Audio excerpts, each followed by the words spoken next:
Assalamualaikum warahmatullahi wabarakatuh. Alhamdulillah, sekarang telah tersedia ringback tone dari Sabda TV. Jangan lupa untuk mengaktifkan RBT tersebut dengan cara mengetik SMS. Di sini, di sini, di sini. Jazakumullahu khairan.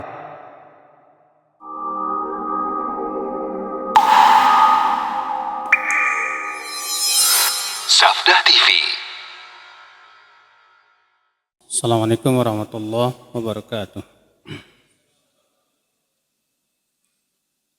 Alhamdulillah wassalatu wassalamu ala Rasulillah nabiyina Muhammadin wa alihi wa sahbihi wa man walah wa asyhadu an la ilaha illallah wahdahu la syarikalah wa asyhadu anna Muhammadan abduhu wa rasuluh.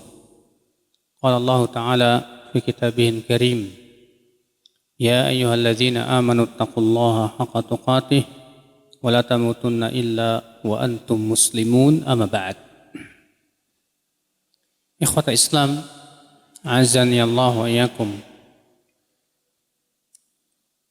Berpegang kepada sunnah Nabi sallallahu alaihi wasallam adalah merupakan perkara yang berat, ya terutama di akhir zaman. Oleh karena itulah Nabi SAW mewanti-wanti kita ya untuk kuat dalam berpegang dengan sunnah Nabi SAW. Beliau bersabda, "Usikum bitaqwallah was-sam'i wat-tha'ah wa in ta'ammara 'alaikum 'abdun habasyi fa innahu man ya'ish minkum fasayara ikhtilafan katsira fa 'alaikum bisunnati wa sunnatil khulafa'ir rasyidin al-mahdiyyin 'addu 'alaiha bin nawajid wa iyyakum wa muhdatsatil umur fa inna kulla muhdatsatin bid'ah."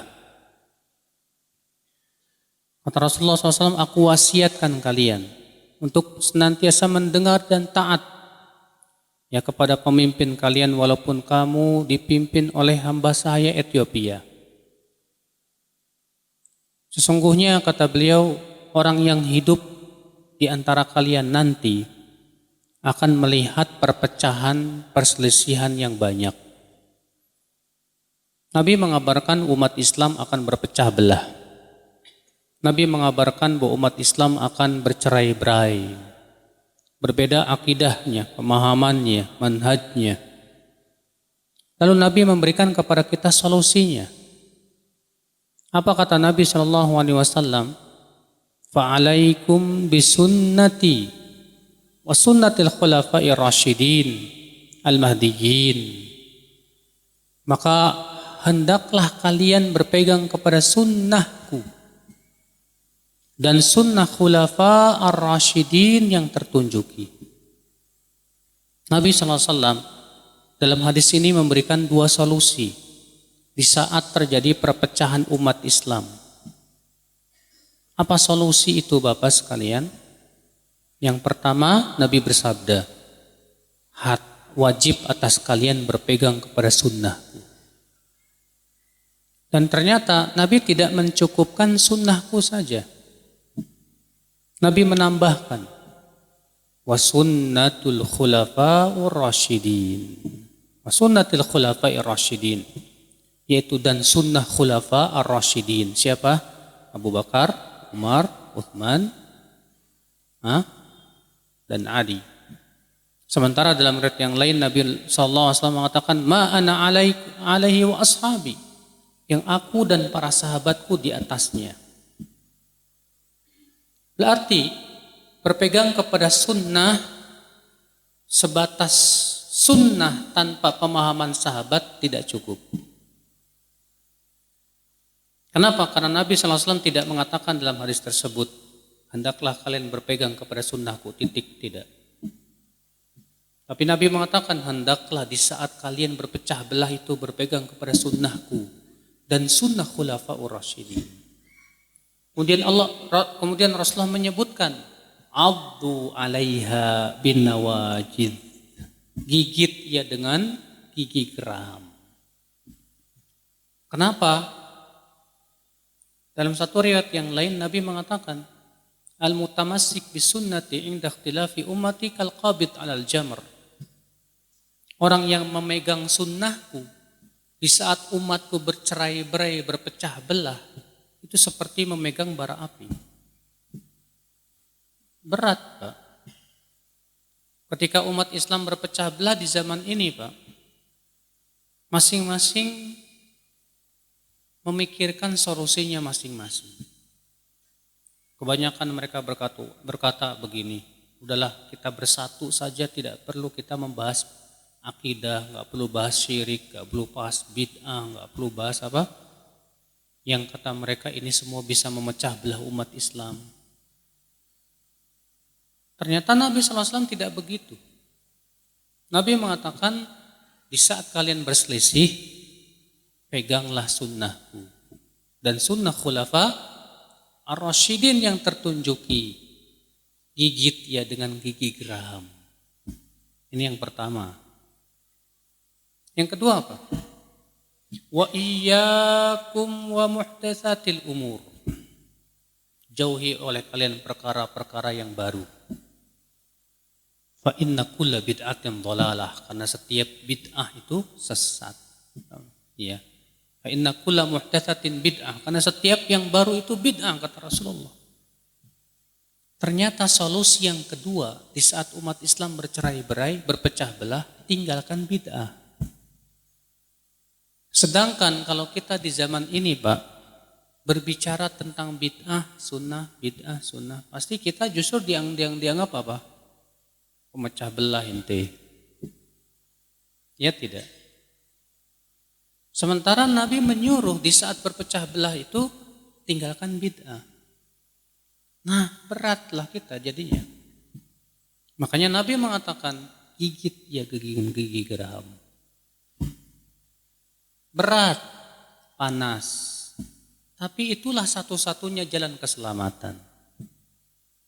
Sebagaimana dalam hadis lain Rasulullah SAW bersabda, "Satakhtalifu ummati ala 73 firqah."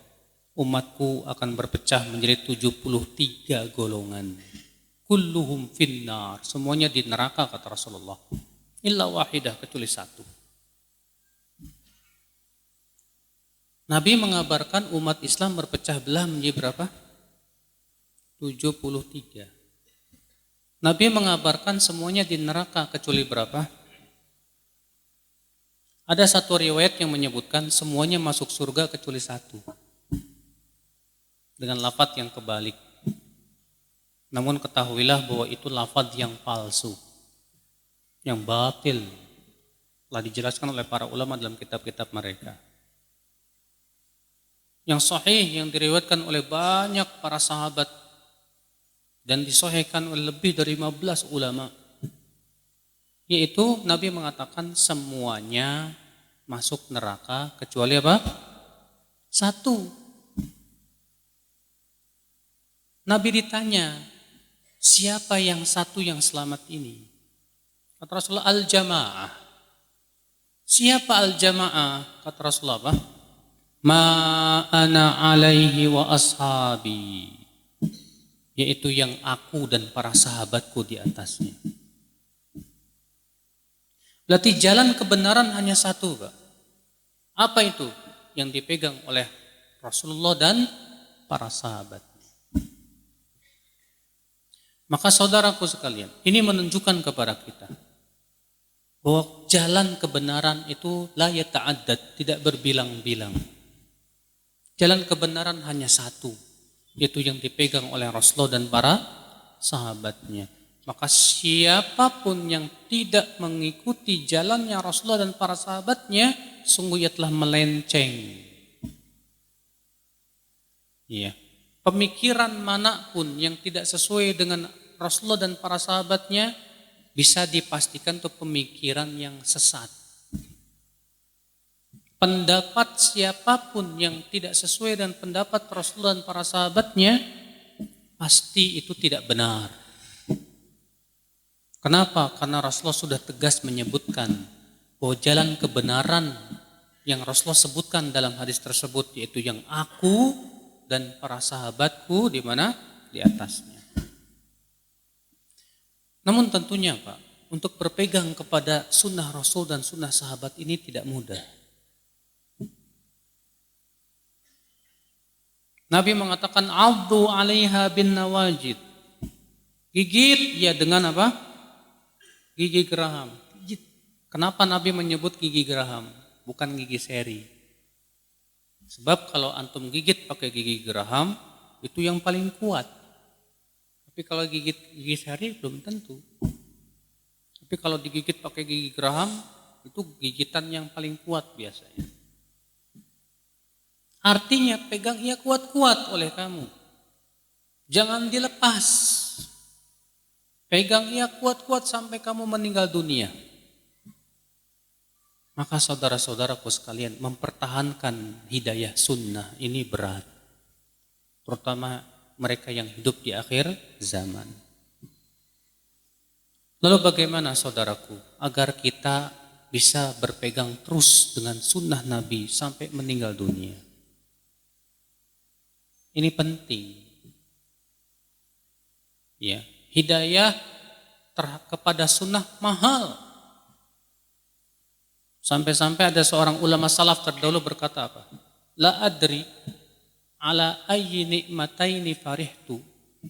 Saya enggak tahu di atas dua nikmat mana yang saya bergembira sekali.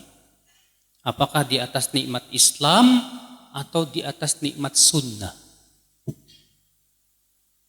Imam Ahmad pernah ada yang mengatakan begini, Alhamdulillah ala nikmatil Islam.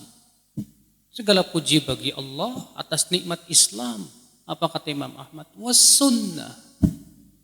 Dan nikmat apa? Sunnah. Karena kalau kita ditunjukkan kepada sunnah Nabi dan sesuai dengan pemahaman para sahabat, wallahi Pak, nikmat yang sangat besar. Nikmat yang sangat agung. Saudara-saudaraku sekalian. Lalu bagaimana supaya kita selamat di dalam berpegang kepada sunnah Nabi Sallallahu Alaihi Wasallam? Bagaimana supaya kita bisa menggigit dengan gigi geraham? Yang pertama, yaitu jangan lepas dari mengkaji sunnah. Terus kita mengkaji sunnah Nabi Sallallahu Alaihi Wasallam. Allah Ta'ala berfirman dalam surat Ali Imran ayat 101. Wa kaifa takfuruna wa antum tutla alaikum ayatullah wa fikum rasuluh. Bagaimana kalian akan menjadi kafir, kata Allah, sementara kalian terus menerus dibacakan ayat-ayat Allah dan pada diri kalian ada Rasulnya. Rasulullah sudah meninggal, ada sunnahnya. Allah mengatakan, bagaimana kalian akan menjadi kafir? Kata Imam Ibnu Katsir dalam tafsirnya apa? Ai annal kufra ba'idun ankum. Artinya, kekafiran akan jauh dari kalian. Kapan? Ya. Allah mengatakan wa antum tutla alaikum ayatullah, sementara terus-menerus dibacakan kepada kamu ayat-ayat Allah. Di situ dengan menggunakan fi'il mudhari', dan fi'il mudhari' itu mempunyai makna apa? Al-istimrar, terus-menerus. Allah mengatakan bagaimana kalian akan menjadi kafir sementara kalian terus-menerus dibacakan ayat-ayat Allah. Berarti Pak, mengkaji, memahami ayat-ayat Allah harus continue. Bukan sekali, dah selesai. Tidak akan membekas di hati kita. Agar membekas di hati kita harus continue, Pak. Terus dan terus. Sehingga betul-betul sunnah itu mendarah daging di hati kita. Di dalam tubuh kita. Mengalir di dalam darah kita. Allah mengatakan wa antum tutla alaikum ayatullah. Sementara kalian terus-menerus dibacakan ayat-ayat Allah dan pada kalian Rasulnya. Tuh, lihat Pak. Berarti siapapun yang ingin berpegang kepada sunnah Nabi terus-meneruslah mempelajari ayat-ayat Allah dan sunnah-sunnah Rasulullah Sallallahu Alaihi Wasallam. Coba tanya pada diri kita, sudah berapa ayat yang sudah kita pelajari?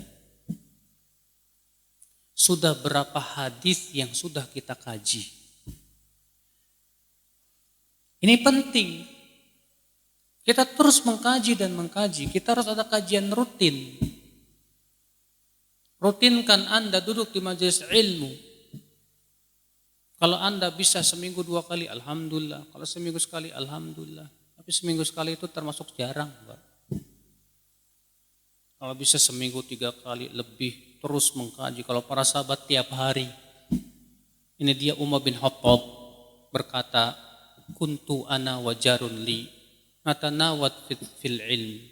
Aku dahulu di zaman Nabi dengan tetanggaku itu saling bergantian menuntut ilmu. Satu hari dia, satu hari aku. Satu hari dia pergi untuk duduk di majlis Nabi SAW. Maka aku pergi ke ladang. Di sore harinya ia mengabarkan kepadaku apa yang ia terima dari Nabi SAW berupa ilmu.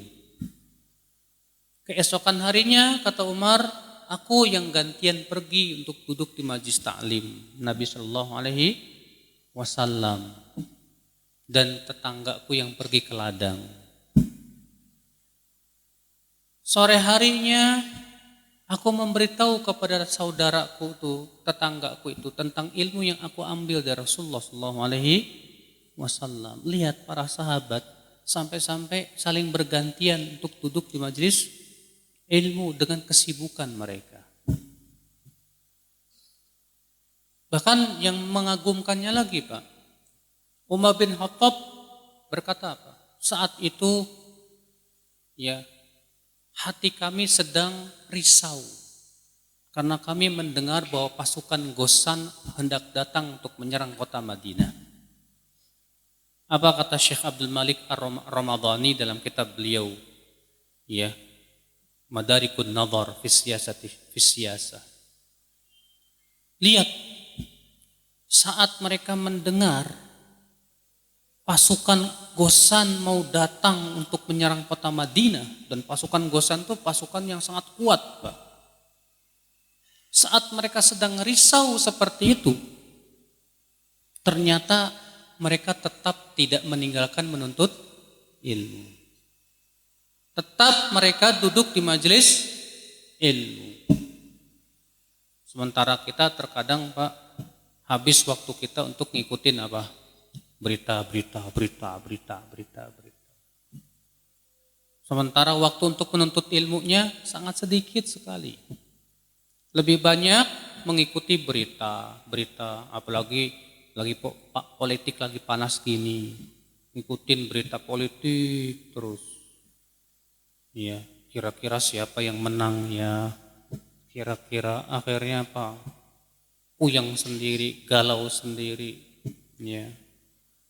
Sementara Qur'annya, hadisnya dikemanakan dalam hidupnya. Padahal semua solusi dan problematika hidup manusia itu ada semua dalam Al-Quran dan hadis Nabi SAW. Al-Quran adalah tibyanan likulli syai', penjelas segala sesuatu. Nabi sudah menjelaskan segala sesuatu. Jadi sebetulnya problematika manusia ada jawabannya dalam Al-Quran dan hadis.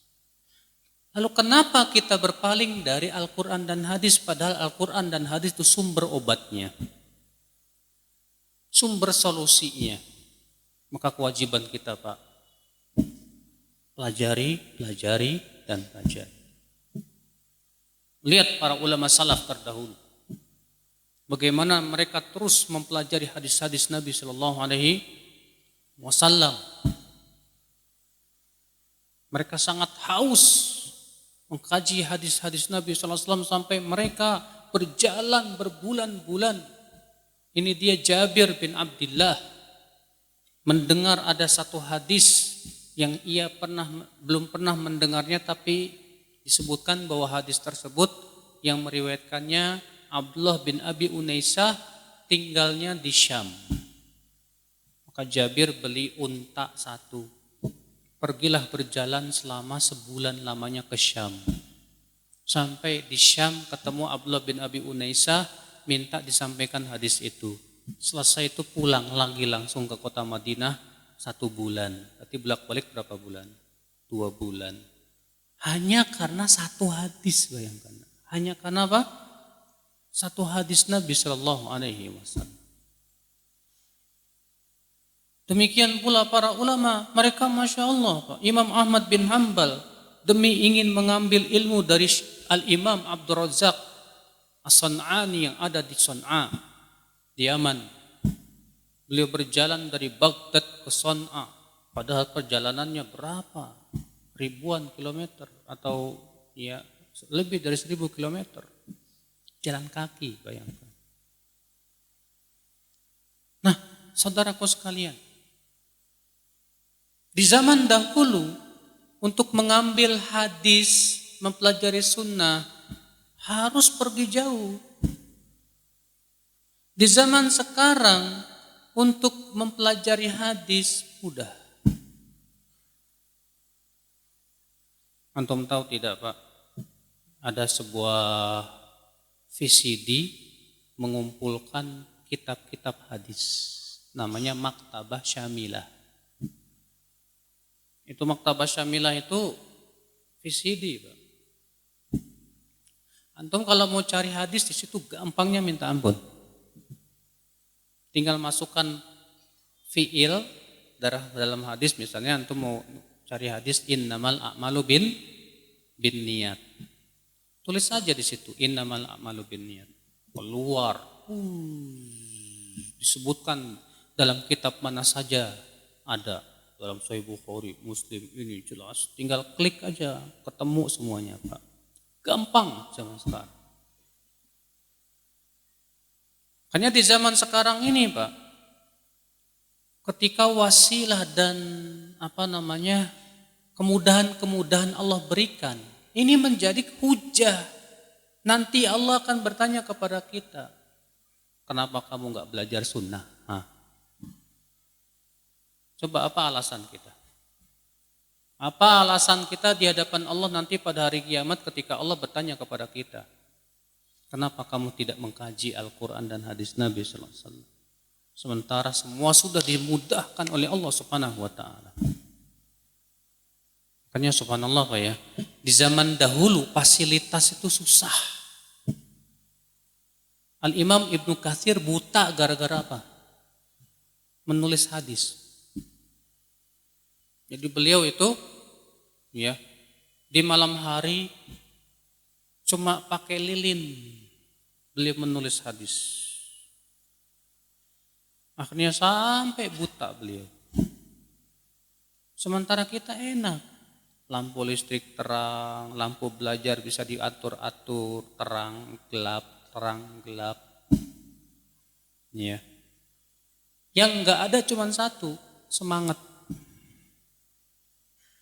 Yang tidak ada di zaman sekarang itu semangat. Terkadang baru belajar 40 hadis saja udah kayak ulama petantang petenteng. Akhirnya merasa cukup diri, gak mau belajar lagi, Allah musta'an. Maka saudara-saudaraku sekalian, menuntut ilmu.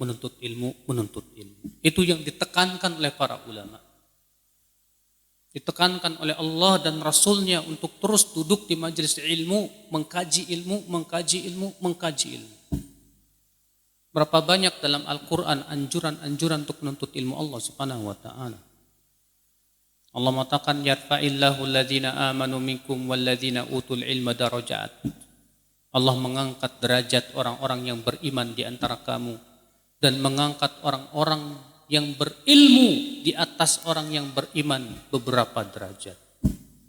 Kata Ibnu Abbas, ya, ketika menafsirkan ayat itu, artinya Allah mengangkat derajat ahli ilmu di atas orang yang beriman dengan derajat yang sangat jauh sekali. Sebagaimana Rasulullah mengatakan, fadlul alim 'alal 'abid ka fadlil qamar 'ala sairil kawakib. Keutamaan orang alim yang berilmu di atas ahli ibadah seperti perbedaan antara bulan dengan bintang-bintang. Lihat saudaraku sekalian. Maka saudaraku, kapan saja kita malas menuntut ilmu, ketahuilah kita amat mudah disesatkan oleh setan dan bala tentaranya. Karena pintu setan yang paling mudah jahil. Apa itu? Kebodohan. Orang bodoh itu paling mudah disesatkan setan. Orang bodoh itu paling mudah di otak-atik pikirannya itu. Syahwatnya. Sehingga akhirnya apa? Orang yang bodoh itu mudah menjadi, pertama dia mudah tertipu dengan akal pikirannya. Akhirnya beragamanya hanya sebatas dengan apa? Akal. Kenapa? Karena masalahnya malas nuntut ilmu. Kalau malas nuntut ilmu mengandalkan apa coba? Pendapat, akal. Menurut saya, menurut ente siapa? Ulama bukan? Akhirnya apa? Akalnya yang ngomong. Sementara agama kita ini Pak, bukan berdasarkan akal menurut saya. Allah mengatakan apa dalam surat Al-Kahfi?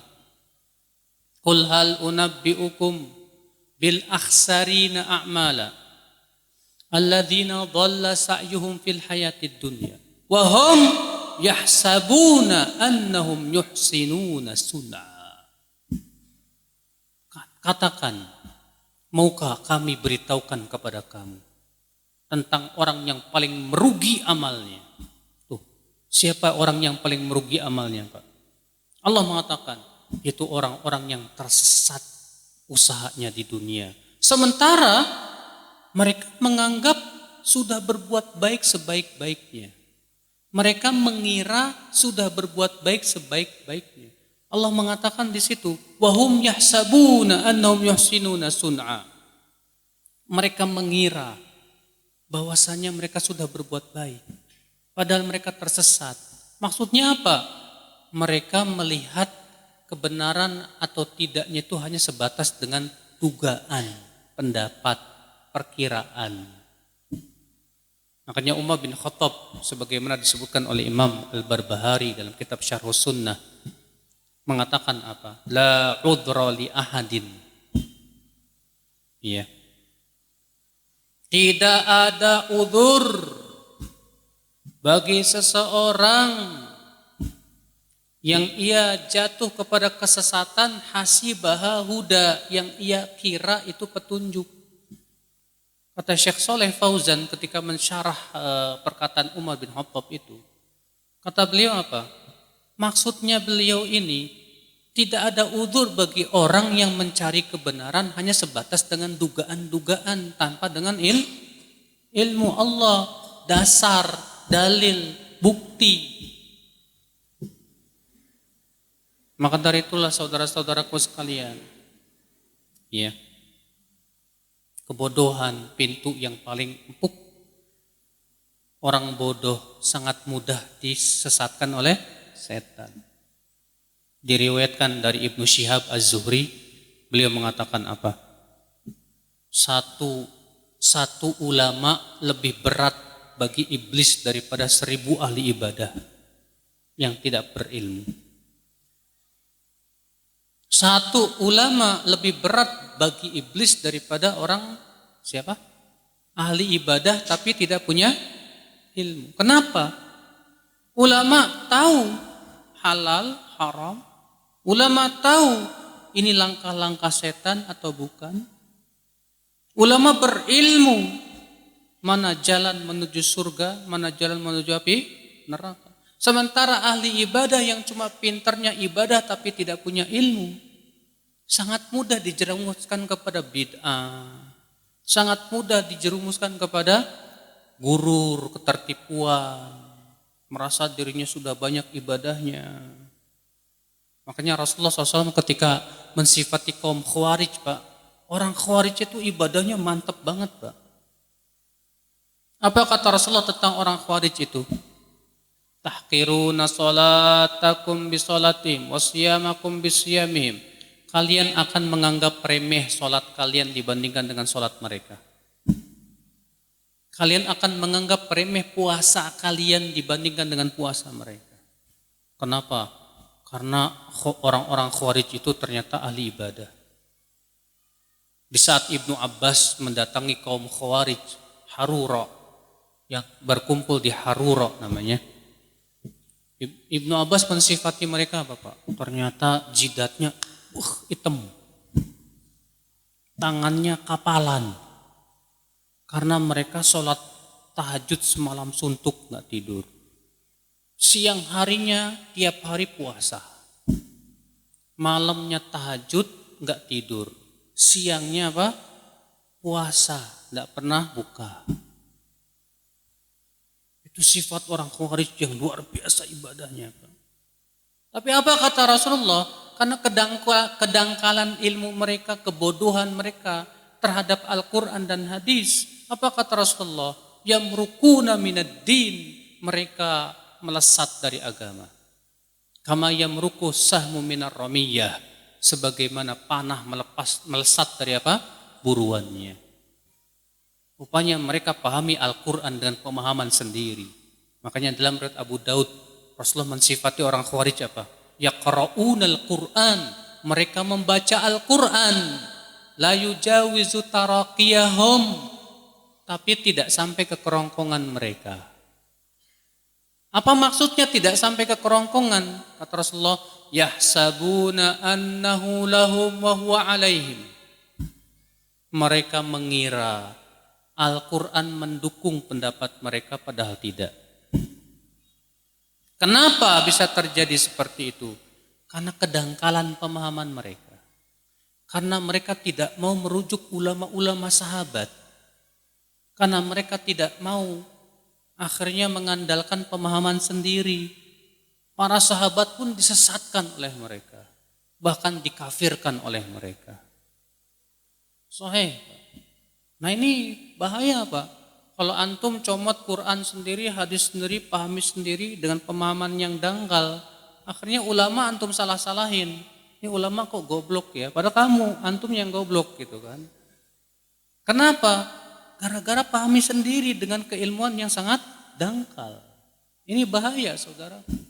Jadi akal Islam, cara yang pertama agar kita kuat dalam berpegang terhadap sunnah, yaitu apa tadi?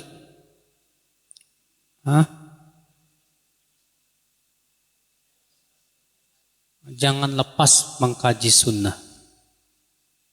Terus mengkaji, belajar dan menuntut ilmu. Yang kedua, bagaimana kita supaya terus bisa kuat memegang sunnah? Ikhlas. Ikhlas itu artinya apa sih Pak? Yaitu ibtigha wajhillah. Hanya mengharapkan wajah Allah. Kamu ngaji sunnah jangan sampai karena ada harapan yang lain. Karena saat kamu ada harapan selain Allah, ternyata kamu tidak mendapatkan, kamu kecewa. Yang kedua, kalau kamu mengharapkan dunia, kamu sulit sekali untuk memegang sunnah. Makanya Allah Subhanahu wa taala menyebutkan di dalam Al-Qur'an, siapa yang bisa menjadikan Rasulullah sebagai suri tauladan? Semua orang tidak. Allah mengatakan laqad kana lakum fi Rasulillahi uswatun hasanah liman kana yarjullah wal yawmal akhir wa dzakarallaha katsira. Kata Allah, sungguh telah ada pada diri Rasulullah suri tauladan yang baik. Bagi siapa? Apakah setiap muslim menjadikan Rasulullah sebagai suri tauladannya? Tidak. Pertanyaannya, siapa yang bisa menjadikan Rasulullah sebagai suri tauladan hidupnya? Nah, di sini Allah menyebutkan 3 kriteria. Siapa yang bisa menjadikan Rasulullah sebagai suri tauladannya? Allah mengatakan, liman kana yarjullah, bagi orang yang mengharapkan keridhaan Allah saja. Wal yaumal akhir, dan mengharapkan kehidupan akhirat. Wa dzakarallaha katsira, yang ketiga, senantiasa banyak berzikir kepada Allah. Berarti orang yang kurang mengharapkan keridhaan Allah, dia lebih mengharapkan keridhaan manusia. Susah Pak pegang sunnah itu. Apalagi Bapak lagi nyalonin nih, susah. Mau pegang sunnah, nanti orang gak bakalan nyoblos dia. Soalnya kalau saya pegang sunnah, saya disebut Wahabi. Gak ada orang yang mau nyolok saya. Susah orang yang mengharapkan dunia untuk berpegang kepada sunnah, susah. Orang yang terlalu mengharapkan uang, harta, dan harta untuk berpegang kepada sunnah, susah Pak. Apalagi di zaman sekarang yang namanya transaksi riba di mana-mana. Beli mobil, kredit, ternyata riba, pakai leasing. Beli rumah, riba juga. Mau keluar dari riba susah sekali. Orang yang lebih mengharapkan dunia, susah tuh Pak ninggalin riba. Ya tidak? Iya. Orang yang di hatinya itu lebih mengharapkan dunia daripada keridhaan Allah, susah menjadikan Rasulullah sebagai suri tauladan dalam hidupnya. Kenapa? Kalau ngikutin Rasul itu harus siap diatur sama Rasul. Kalau ngikutin sunnah Rasul itu harus mau diatur oleh perintah, oleh larangan. Orang yang di hatinya lebih mengharapkan dunia daripada keridhaan Allah, biasanya berat Pak. Beralasan apa? Dikit-dikit nggak boleh, ini haram, itu haram. Apa sih ini agama? Ya, dikit-dikit nggak boleh. Kenapa dia berkata begitu? Karena sebetulnya dia mengharapkan dunia lebih besar daripada mengharapkan keridhaan Allah. Kalau dia lebih mengharapkan keridhaan Allah, nggak peduli. Saya lebih baik kehilangan dunia saya daripada saya kehilangan akhirat saya. Saya lebih baik orang-orang nggak suka sama saya daripada Allah yang nggak suka sama saya. Bagi saya ridha Allah segala-galanya. Makanya kata Rasulullah apa? Man ardallah bisakhatin nas, kafallahu mu'natan nas. Wa man ardan nas bisakhatillah, wakalahullahu ilan nas. Siapa yang mencari ridha Allah walaupun manusia marah, Allah akan cukupkan ia dari manusia. Sebaliknya, siapa yang mencari ridha manusia, dia korbankan kemurkaan Allah kepadanya. Maka Allah serahkan ia kepada manusia, Allah tidak mau bantu dia. Rugi tidak Pak? Sangat rugi sekali. Maka dari itulah saudaraku, mereka yang bisa menjadikan Rasulullah sebagai suri tauladannya, mereka yang kuat menapaki jejak sunnah Rasulullah SAW, itu orang-orang yang hanya benar-benar mengharapkan ridho Allah segala-galanya dalam hidupnya. Iya. Tapi kalau antum selalu mengharapkan ridho manusia, ada orang yang nyindir dikit, goyang imannya. Ada orang yang ngebully, wah apalagi itu kolab imannya. Mau mengamalkan sunnah, meninggalkan bid'ah, yang dia pikirin apa? Apa kata orang nanti? Sehingga yang dia pikirkan apa kata orang, apa kata tetangga, apa nggak pernah ngomong apa kata Allah kepada saya. Susah Pak. Makanya keikhlasan itu harus betul-betul kuat. Kalau kita ingin betul-betul berpegang kepada apa? Sunnah Nabi Shallallahu Alaihi Wasallam. Keridhaan Allah di dada kita harus lebih besar daripada keridhaan manusia. Keridhaan Allah di dada kita harus lebih besar daripada kesenangan dunia, daripada harta, daripada kedudukan, dari segala macam dari kehidupan dunia ini. Tapi kalau ternyata kedudukan lebih besar di dada kita daripada sunnah Rasul, jangan harap Anda bisa ngikutin sunnah Rasul. Kalau harta itu lebih kita cintai daripada sunnah Rasul, jangan harap Anda bisa mengikuti sunnah Rasul Sallallahu Alaihi Wasallam. Saudara-saudaraku sekalian, maka ini yang kedua. Apa itu yang kedua? Hah? Ikhlas. Ikhlas itu hakikatnya apa? Hanya mengharap ridha Allah. Yang ketiga, berhati-hati Anda dalam berteman. Karena teman itu sangat mempengaruhi pikiran kita, akidah kita. Apalagi kalau teman itu teman akrabmu. Makanya Rasulullah SAW mengingatkan itu dalam hadisnya. Yang dikutip Abu Daud. Kata Rasulullah SAW, ad-dinu ala al-mar'u ala dini khalilih. Seseorang itu di atas agama siapa? Khalil. Khalil itu teman akrab, kekasihnya. Jangan sampai kamu jadikan teman akrabmu ternyata orang yang menyesatkan pikiranmu, agamamu. Jangan. Antum tahu Abu Thalib, dia wafat di atas kekafiran gara-gara apa? Teman-temannya itu. Ketika Abu Thalib sakaratul maut mau meninggal dunia, Rasulullah datang untuk mentalkinkan, hai paman, ucapkan la ilaha illallah. Ternyata di sampingnya Abu Thalib ada dua pentolan Quraisy. Siapa dia? Abu Jahal dan satu lagi saya lupa namanya. Apa kata Abu Jahal? Hai Abu Thalib, apakah kamu benci kepada agamamu, agama ayahmu Abdul Muttalib? Masya Allah. Biasanya orang kalau meninggal itu yang ada di sekitarnya pasti teman akrabnya, siapa lagi? Teman dekatnya. Kalau antum teman-teman akrabnya orang yang berpegang kepada sunnah lagi, Masya Allah. Di sisi antum orang-orang yang berpegang kepada sunnah. Bahkan yang ngurus jenazah antum juga teman-teman antum yang berpegang kepada sunnah. Alhamdulillah. Makanya jangan salah berteman. Jangan Anda berkata, saya nggak mau kuper Ustadz. Kurang pergaulan. Kita katakan mendingan kuper daripada sesat. Daripada salah gaul, saya nggak mau eksklusif Ustadz.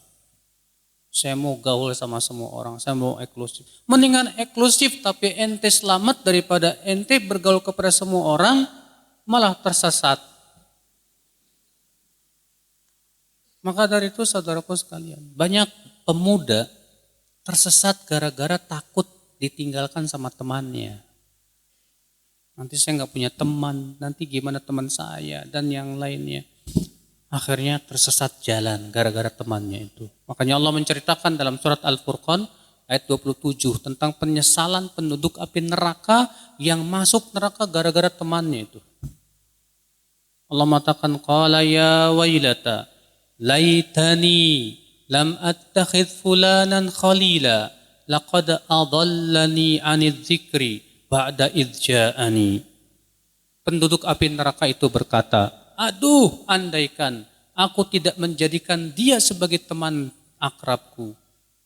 Sungguh ia telah menyesatkan aku setelah hidayah datang kepadaku.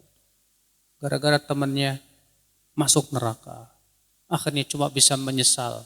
Sementara di neraka penyesalan sudah tidak ada manfaatnya. Makanya saudaraku sekalian, ini yang ketiga. Supaya kita kuat berpegang kepada sunnah, pilihlah teman-temanmu yang berpegang kepada apa? Sunnah. Supaya memberikan motivasi kamu untuk terus berpegang kepada sunnah Nabi Sallallahu Alaihi Wasallam. Ya. Yang keempat, selektif dalam memilih guru.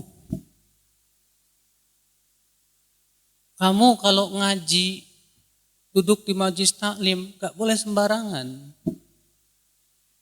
Coba deh kalau kamu nuntut ilmu dunia ya, Kamu mau belajar komputer sama orang yang kursus komputer aja nggak lulus-lulus, mau nggak? Kamu mau belajar komputer sama orang yang backgroundnya petani, mau? Nggak mungkin, Pak. Salah jurusan. Sekarang di zaman sekarang, Pak, semua orang ngomong agama, yang penting punya titel. Titelnya Dokter Andes. Dokter Andes di bidang apa, Pak?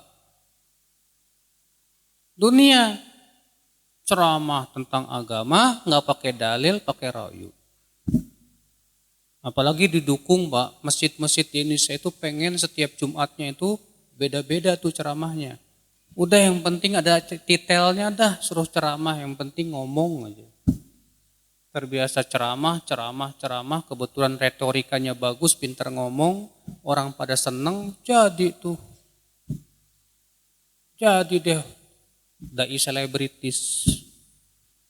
Padahal bahasa Arab nggak bisa, ilmu-ilmu agama nggak pernah dipelajari, cuma modal baca buku, itu juga bahasa Indonesia, ceramah kemana-mana,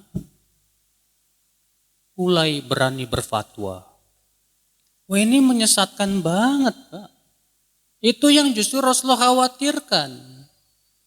Rasulullah bersabda, innallaha la yaqbidul ilma intiza'an yantazi'uhu min suduri rijal, walakin yaqbidul ilma biqabdil ulama.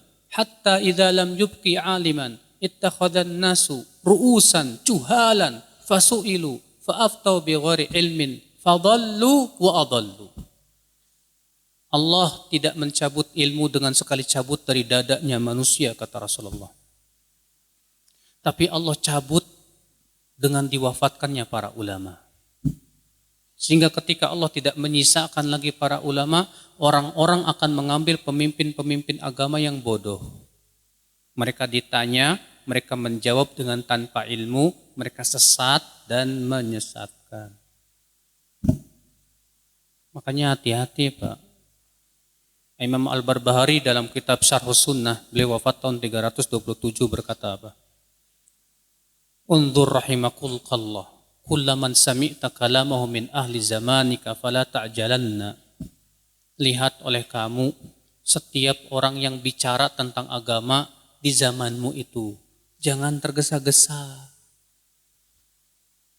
Hatta tanzura fi, sampai kamu periksa ucapan dia, pendapat dia sesuai enggak dengan pemahaman para sahabat, kata beliau. Fa in wajadta fi atharan anis sahaba fatamassak bi. Kalau kamu temukan ternyata pendapatnya sesuai dengan pendapat para sahabat, pegang. Dan jika tidak, maka buang jauh-jauh, kata beliau. Hati-hati. Maka dari itulah saudara-saudaraku sekalian, ya, Imam Nawawi menyebutkan kriteria orang yang boleh diambil ilmunya siapa? Yang pertama, yang betul-betul telah kokoh ilmunya. Kata beliau, wala yanbaghi li talibil ilmi an yatluba illa mimman kamulat ahliyatuh. Tak layak seorang penuntut ilmu mengambil ilmu kecuali dari orang yang telah ahli di bidangnya. Yang kedua, lurus akidahnya, pemahamannya lurus, tidak menyimpang.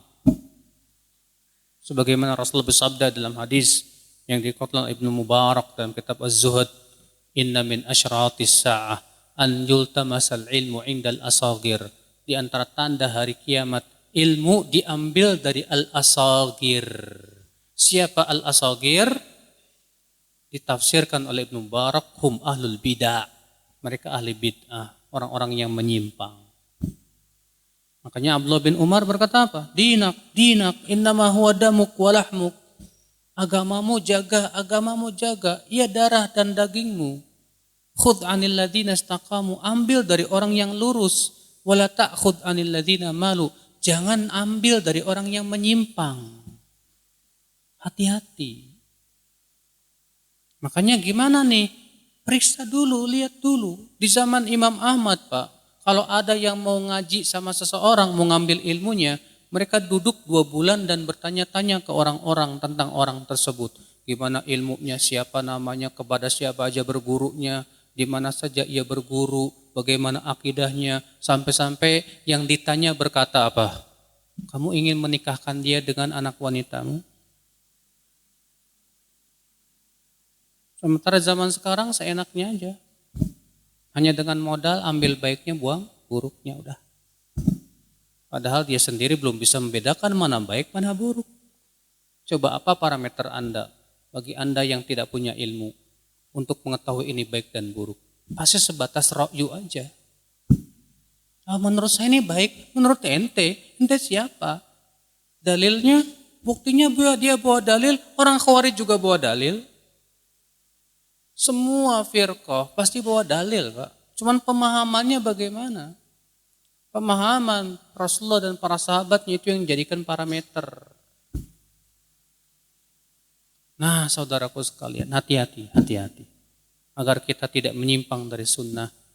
Jangan sembarangan dalam berguru. Minta rekomendasi kepada ustadz-ustadz yang kita ketahui kokoh keilmuannya, dalam keilmuannya, lurus akidah dan manhajnya. Demikian yang bisa sampaikan pada malam ini. Wallahu a'lam, saya kira cukup sampai di sini. Subhanakallah bihamdik, asyhadu an la ilaha illa anta, astaghfiruka wa atubu ilaik. Assalamualaikum warahmatullahi wabarakatuh.